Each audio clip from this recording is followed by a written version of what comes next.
नमस्कार मित्रांनो, स्वागत आहे तुमचं माझ्या यूट्यूब चॅनलमध्ये। मित्रांनो, आपल्याला बरेचशा कमेंट आल्या की मेंढी पालनावर व्हिडिओ बनवा। तर आपल्याकडे ह्या नारी सुवर्ण जातीचे मेंढे आपण त्यांच्यावरती व्हिडिओ बनवणार आहोत। तर आपण शेळी पालनापेक्षा मेंढी पालन परवडते का? तर असं काही नाही आहे, शेळी पालन पण परवडते आणि मेंढी पालन पण परवडते। आणि याच्यामध्ये मेंढ्याचं कसं आहे की एका कंपार्टमेंटमध्ये किती पण मेंढ्या राहू शकतात। म्हणजे या कंपार्टमेंटमध्ये जवळपास आपण 10 पण मेंढ्या ठेवू शकतो।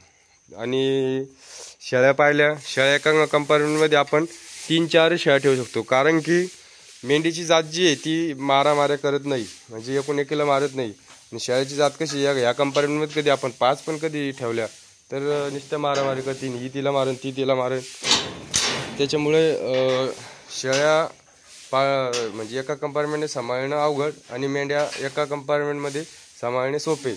तरी आपली ही जी जात आहे ही नारी सुवर्ण ब्रीड आहे। ही नारी सुवर्ण ब्रीड ही निमकरांनी 25 वर्षापूर्वी तयार केलेली आहे। ही नारी सुवर्ण ब्रीड अशी हिची खासियत, ही 2 आणि 3 पिल्लाला जन्म देते आणि दूध पण त्यांना पुरतं पिल्लांना।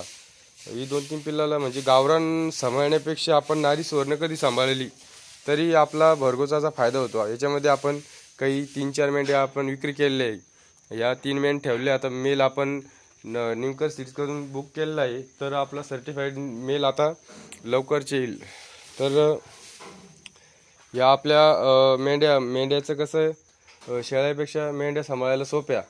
आणि याच्यात परत खाण्यामध्ये मेंढ्याचं असं काही चॉईस नसती का झाडपालाच पाहिजे असं पाहिजे। मेंढ्यांना आपण जे काही टाकू ते मेंढ्या आपल्या खाऊन घेतात। आणि शेळ्यांचं कसं शेळ्यांना चांगलंच पाहिजे तरच शेळ्या खातात। तर तशा आपल्या शेळ्या पण तसे नाही आहे, जे टाकलं ते खाऊन घेतात।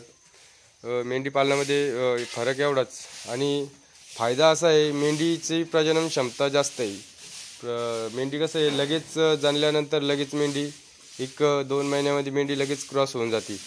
आणि शेळ्या या लवकर 2 महिन्यात क्रॉस होत नाही। शेळ्या क्रॉस व्हायला जवळपास 3, 3.5-4 महिने लागतात, कधी कधी जास्तही वेळ लागू शकतो।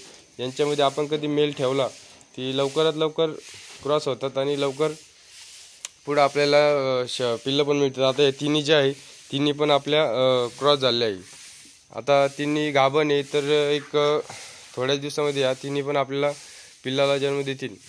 यांची आता आपल्याला 2-2 पिल्लं मिळायची त्यांच्याकडून आपल्याला अपेक्षा आहे। तर 2-2 पिल्लं यांच्यापासून मिळायला पाहिजे। तर या तिन्ही फिमेल आहे। याच्यामध्ये आणखी आपल्याकडे 4 फिमेल होत्या, त्या आपण विक्री केलेल्या आहे। त्यांची पण काही जाणल्या होत्या, तर विक्रीसाठी केली की थोडी अडचण होती, त्याच्यामुळे आपण शेळ्या पण विक्री काढल्या होत्या। आपण शेळ्याने मेंढ्याच विक्री झाल्या, मेंढ्या विक्री करून टाकल्या, तर आपण शेळ्या तसेच ठेवल्या। बघा आपला शेळ्याचा फार्म आणि मेंढ्याचं आपण पण मेंढ्या भरपूर वाढवणार आहोत।